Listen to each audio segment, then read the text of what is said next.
오늘도 어김없이 아침이 밝았습니다. 어둠이 그치고 창으로 희미한 빛이 스며들기 시작합니다. 당신은 눈을 떴습니다. 그리고 아마도 어제 들었던 그 영상처럼 혹은 수없이 다짐했던 그 약속처럼 기도로 하루를 시작하려 했을지도 모릅니다. 오늘만큼은 꼭 하나님을 먼저 만나야지. 그런데 눈을 뜨자마자 당신의 손이 향한 곳은 어디였습니까? 머리에 스마트폰이었습니다. 밤새 쌓인 메시지들, 자극적인 뉴스, 헤드라인, 오늘 처리해야 할 업무, 목록이 당신의 눈과 마음을 먼저 점령합니다. 기도해야 한다는 생각은 순식간에 오늘 해야 할 일, 목록의 맨 아래로 밀려나고 맙니다. 마음 한 구석에 무겁게 짓눌립니다. 나는 왜 이럴까? 나는 왜 이 간단한 것 하나 실천하지 못할까? 사랑하는 여러분, 만약 당신이 이런 죄책감과 패배감으로 아침을 시작하고 있다면 오늘 이야기는 바로 당신을 위한 것입니다. 우리는 어제 아침 기도의 중요성에 대해 그리고 7가지 기도의 비밀에 대해 나누었습니다. 감사로 시작하고 주권을 고백하며 보호와 인도를 구하는 그 강력한 기도들에 대해 말입니다. 하지만 오늘은 그 기도조차 시작하기 어려운 우리의 연약한 마음에 대해 이야기하려 합니다. 기도의 방법을 몰라서가 아니라 기도할 힘조차 없는 그 순간에 대해 말입니다. 왜 우리 아침 기도는 이토록 무겁고 버겁고 때로는 공허하게 느껴지는 것일까요? 그것은 아마도 우리가 하루의 첫 번째 목소리를 빼앗기고 있기 때문일 것입니다. 우리가 하나님의 음성을 듣기도 전에 세상의 소음이 우리의 영혼을 가득 채우기 때문입니다. 오늘 아침 당신의 마음을 가장 먼저 채운 목소리는 무엇이었습니까? 그것은 너는 부족해. 너는 늦었어. 오늘도 힘들 거야 라고 속삭이는 불안의 목소리였습니까? 아니면 이것도 해야 하고 저것도 처리해야 해라고 재촉하는 조급함의 목소리였습니까?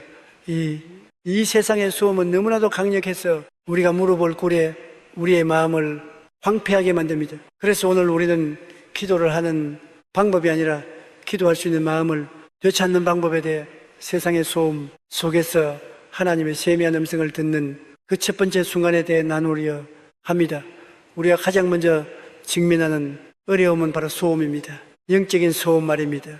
눈을 뜨자마자 우리를 덮치는 그 수많은 생각의 파도입니다. 오늘 만나야 할 까다로운 상사, 해결해야 할 재정 문제, 자녀야 할 수 없는 반항, 어젯밤 부부싸움의 냉랭한 기운이 이 모든 것이 소음이 되어 우리의 귀를 막습니다. 이런 소음 속에서 드리는 기도는 어떻습니까? 그것은 종종 기도가 아니라 걱정거리의 목록을 나열하는 하소연이 되고 맙니다. 하나님이 이 문제 해결해 주십시오. 저 사람 좀 어떻게 해 주십시오. 우리는 하나님과 대화하는 것이 아니라 문제 목록을 하나님께 던져버리고 맙니다. 그리고 기도를 마친 후에도 여전히 마음은 무겁고 불안합니다. 그렇다면 이 소음을 어떻게 이겨내야 할까요? 성경은 우리에게 놀라운 비밀을 알려줍니다. 그것은 바로 침묵입니다. 시편 46편 10절은 말씀합니다. 이르시기를 너희는 가만히 있어 내가 하나님 됨을 알지어다. 가만히 있어 비스틸. 이것이 모든 기도의 시작입니다. 우리가 무언가를 말하기 전에 우리는 먼저 잠잠히 머무는 법을 배워야 합니다. 아침에 눈을 떴을 때 스마트폰을 집어들기 전에 오늘 할 일을 떠올리기 전에 단 1분이라도 아니 단 30초라도 좋습니다. 그죠? 가만히 있어 보십시오. 아무 말도 하지 마십시오. 무언가를 간절히 구하지도 마십시오. 그저 당신의 호흡을 느끼며 지금 이 순간 새로운 하루를 허락하신 하나님의 임재 앞에 당신이 서 있음을 인정하십시오. 이 침묵의 시간은 세상의 소음이 내 영혼에 닿기 전에 하나님의 임재로 먼저 코팅을 하는 시간입니다. 시끄러운 세상의 주파수에서 벗어나 하나님의 주파수에 나의 영혼을 맞추는 시간입니다. 제가 아는 한 김 집사님이 계십니다. 그는 대한민국에서 가장 바쁘다는 IT 회사에서 팀장으로 일하고 있었습니다. 매일 아침 눈을 뜨는 것이 두려웠다고 합니다. 눈을 뜨자마자 수십 개의 업무, 알림이 그를 기다리고 있었고 아침 7시부터 화상회의가 잡혀있는 날도 허다했습니다. 그는 아침에 기도하려고 했었습니다. 하지만 그의 기도는 늘 이런 시기였습니다. 하나님 오늘 프레젠테이션 잘 되게 해. 주세요. 부장님, 마음 좀 움직여 주세요. 제발 실수하지 않게 주세요. 그의 기도는 간절했지만 기도 후에 남는 것은 평안이 아니라 더 큰 중압감이었습니다. 그는 하나님께 일을 맡기는 것이 아니라 자기 어깨에 하나님이라는 짐을 하나 더 얹고 있었던 것입니다. 그러던 어느 날 그는 너무나 지쳐서 아무 말도 할 수 없었습니다. 그저 침대에 걸터 앉아 멍하니 창밖을 바라보았습니다. 그리고 자신도 모르게 이렇게 중얼거렸습니다. 하나님, 저 너무 힘듭니다. 그 순간이었습니다. 아무런 응답도 환상도 없었습니다. 하지만 이상하게도 자신의 연약함을 인정하고 침묵하는 그 순간 처음으로 어깨를 누르던 돌덩이 하나가 내려놓아지는 것을 느꼈습니다. 그날 이후 김 집사님의 아침 기도는 달라졌습니다. 그는 눈을 뜨면 가장 먼저 5분간 알람을 맞추고 아무것도 하지 않고 그저 침묵했습니다. 처음에는 5분이 5시간처럼 길게 느껴지고 온갖 잡념이 떠올랐지만 그는 그저 가만히 앉아 있었습니다. 하나님, 지금 이 시간 주님 앞에 있습니다. 그렇게 일주일을 한 달을 지속했습니다. 놀라운 변화가 일어났습니다. 문제가 해결된 것은 아니었습니다. 여전히 회의는 많았고 상사는 까다로웠습니다. 하지만 그 소음들이 더 이상 그의 마음을 꿰뚫지 못했습니다. 아침에 그 5분의 침묵이 그의 영혼에 견고한 보호막을 씌워주었던 것입니다. 그는 더 이상 문제 해결을 위해 기도하는 것이 아니라 그 문제 속에서도 함께 하시는 하나님을 신뢰하며 하루를 시작하게 되었습니다. 사랑하는 여러분, 거창한 기도를 드리기 전에 먼저 침묵으로 주님을 만나십시오. 나의 말이 아니라 하나님의 임재가 나의 아침을 여는 첫 번째 목소리가 되게 하십시오. 우리가 아침 기도에서 겪는 두 번째 어려움은 기도를 과제나 짐으로 여긴다는 것입니다. 우리는 기도를 하나님과의 친밀한 대화가 아니라 하나님께 드려야 하는 보고서처럼 생각합니다. 어제는 기도했으니 오늘은 안 해도 되지 않을까? 오늘 5분 기도했으니 의무는 다 했다. 뭔가 거룩한 말을 해야 할 것 같은데 할 말이 없네. 이런 생각들이 우리를 짓누릅니다. 기도가 의무가 되는 순간 그것은 더 이상 기쁨이 아니라 노동이 됩니다. 우리는 신앙생활을 일처럼 하고 있는 것입니다. 마치 하나님이 우리의 상사라도 되는 것처럼 말입니다. 하지만 성경이 말하는 하나님은 어떤 분이십니까? 예수님은 우리에게 기도를 가르쳐 주시며 하나님을 하늘에 계신 우리 아버지라고 부르라고 하셨습니다. 상사가 아니라 아버지입니다. 당신은 당신의 아버지와 대화할 때 어떻게 하십니까? 보고서를 작성해서 결제를 받습니까? 아니면 정해진 시간에만 이야기합니까? 아닙니다. 우리는 그저 이야기합니다. 오늘 있었던 기쁜 일, 속상했던 일, 때로는 아무 의미 없는 시시콜한 이야기까지 나눕니다. 기도는 바로 그런 것입니다. 기도란 나의 연약함, 나의 부족함, 나의 기쁨과 슬픔을 있는 그대로 아버지께 내어놓는 것입니다. 거룩한 언어로 포장할 필요가 없습니다. 혹시 오늘 아침 무슨 말을 해야 할지 몰라 막막했습니까? 그렇다면 그냥 그렇게 말씀하십시오. 하나님, 저 오늘 무슨 말을 해야 할지 모르겠어요. 그냥 주님 앞에 앉아 있습니다. 이것이 얼마나 강력한 기도인지 모릅니다. 이것은 나의 지혜가 아니라 하나님의 지혜를 구하는 기도이며 나의 계획이 아니라 하나님의 계획을 신뢰하는 기도입니다. 한 젊은 자매님의 이야기가 있습니다. 이 자매님은 첫 아이를 낳고 끔찍한 산후 우울증을 겪었습니다. 아이는 밤새 울었고 몸은 망가졌으며 남편은 육가에 서툴렀습니다. 그녀는 이전에 매일 아침 1시간씩 큐티에트 타임을 하던 열심히 있는 신자였습니다. 하지만 이제는 성경을 시간은커녕 세수할 시간도 없었습니다. 그녀는 깊은 죄책감에 빠졌습니다. 나는 이제 기도도 못하는 쓸모없는 신자가 되었구나. 하나님은 이런 나를 버리셨을 거야. 그러던 어느 새벽 아이에게 저질 물리다 말고 그녀는 왈칵 눈물을 쏟았습니다. 그리고 하나님을 향해 원망하듯 외쳤습니다. 하나님, 저 좀 살려주세요. 저 너무 힘들어요. 그것은 정제된 기도가 아니었습니다. 그저 고통스러운 비명이었습니다. 그런데 그 비명을 내지른 순간 놀라운 평안이 그녀의 마음을 감쌌습니다. 마치 따뜻한 손이 그녀의 등을 토닥여 주는 것 같았습니다. 괜찮다 딸아, 내가 너의 신음을 듣고 있다. 그날 이후 그녀의 기도는 바뀌었습니다. 그녀는 더 이상 1시간짜리 큐티에 집착하지 않았습니다. 그녀의 기도는 하루 종일 이어졌습니다. 아이의 기저귀를 갈면서 주님 감사합니다. 설거지를 하면서 주님 저 힘드네요. 아이가 울음을 그치지 않을 때 주님 지혜를 주세요.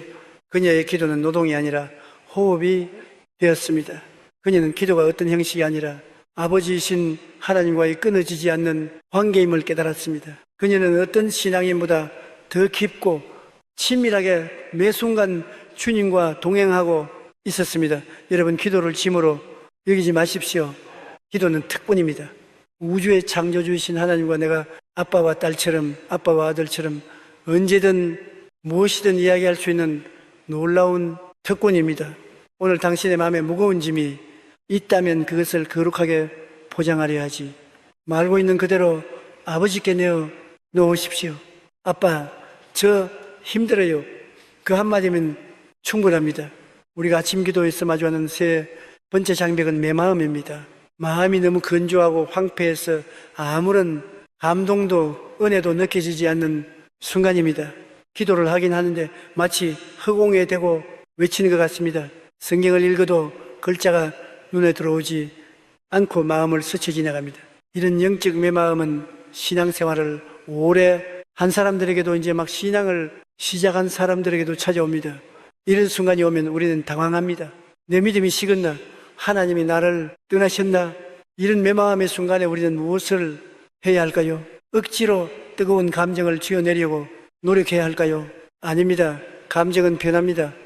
우리의 신앙은 감정이 아니라 변하지 않는 하나님의 말씀 위에서 있어야 합니다. 영적인 메마음이 찾아왔다는 것은 내 영혼이 지금 하나님의 생수를 간절히 원하고 있다는 신호입니다.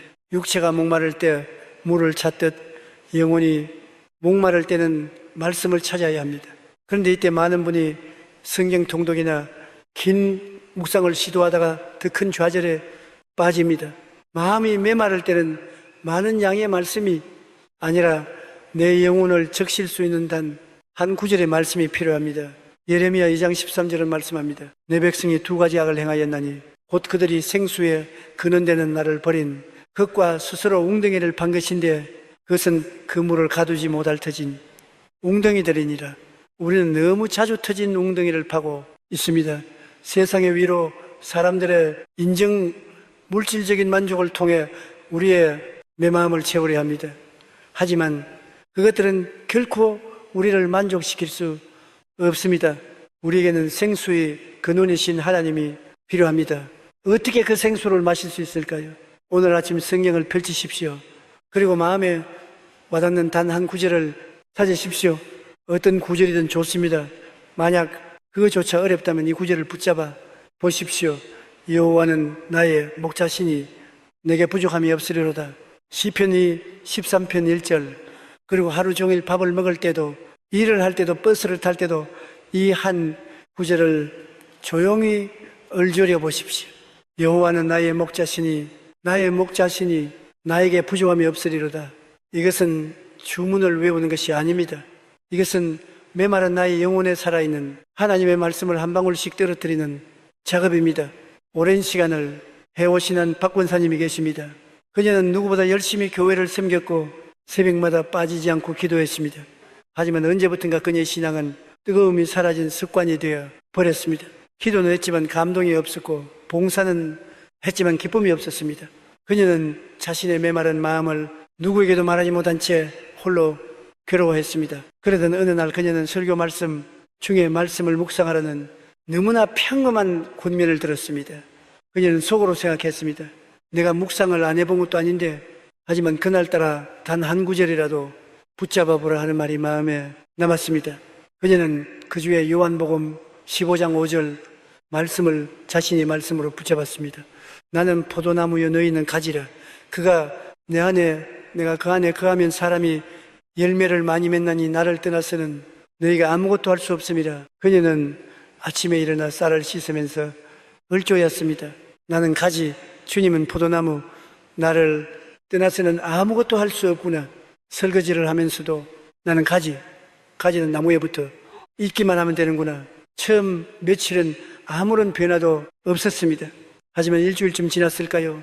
그날도 어김없이 설거지를 하며 그 말씀을 읊조리는데 갑자기 눈물이 왈칵 쏟아졌습니다. 그녀는 깨달았습니다. 자신이 메말랐던 이유는 가지이면서 스스로 열매를 맺으려 했기 때문이라는 것을 포도나무이신 주님께 딱 붙어 있기만 하면 되는데 자신이 무언가를 이루어내야 한다고 뜨거워야 한다고 스스로를 다그치고 있었던 것을 깨달았습니다. 그녀는 싱크대 앞에 주저앉아 한참을 울었습니다. 그것은 슬픔의 눈물이 아니라 자유함의 눈물이었습니다. 주님, 제가 가집니다. 주님께 붙어 있겠습니다. 그녀의 메마른 마음의 생수가 흘러 넘치기 시작했습니다.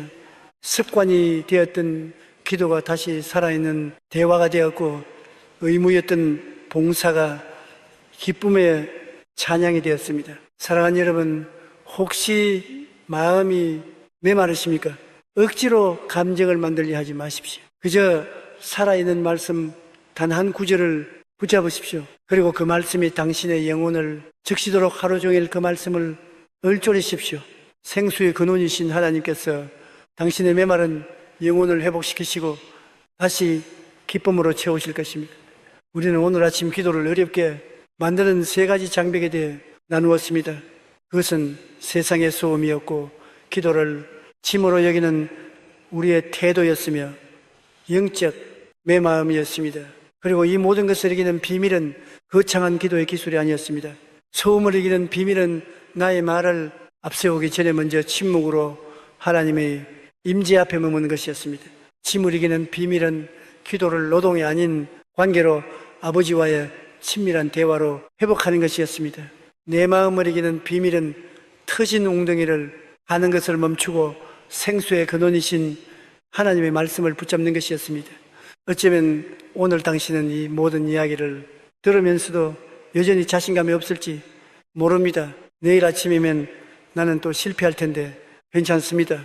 넘어져도 괜찮습니다. 우리는 연약하기 때문입니다. 기도는 우리의 완벽함을 자랑하는 자리가 아니라 우리의 연약함을 그대로 내어놓는 자리입니다. 내일 아침 또다시 스마트폰을 먼저 집어들었다고 해서 좌절하지 마십시오. 그 사실을 깨달은 순간 잠시 눈을 감으십시오. 그리고 침묵 속으로 들어가십시오. 내일 아침 무슨 말을 할지 몰라 답답하더라도 포기하지 마십시오. 그저 아버지하고 그분의 이름을 부르십시오. 그것으로 충분합니다.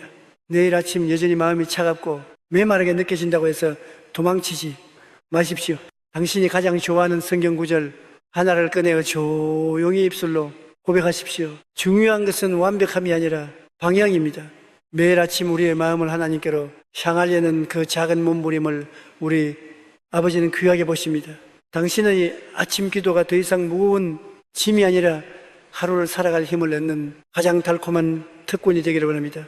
당신의 아침이 세상의 소음이 아니라 사랑하는 내 아들아, 내 딸아, 오늘도 너와 함께 한다고 말씀하시는 하나님의 그 따뜻한 첫 번째 목소리로 시작되기를 원합니다. 이제 다시 하루가 시작됩니다. 분주한 일상이 우리를 기다리고 있습니다. 하지만 기억하십시오. 당신은 혼자가 아닙니다.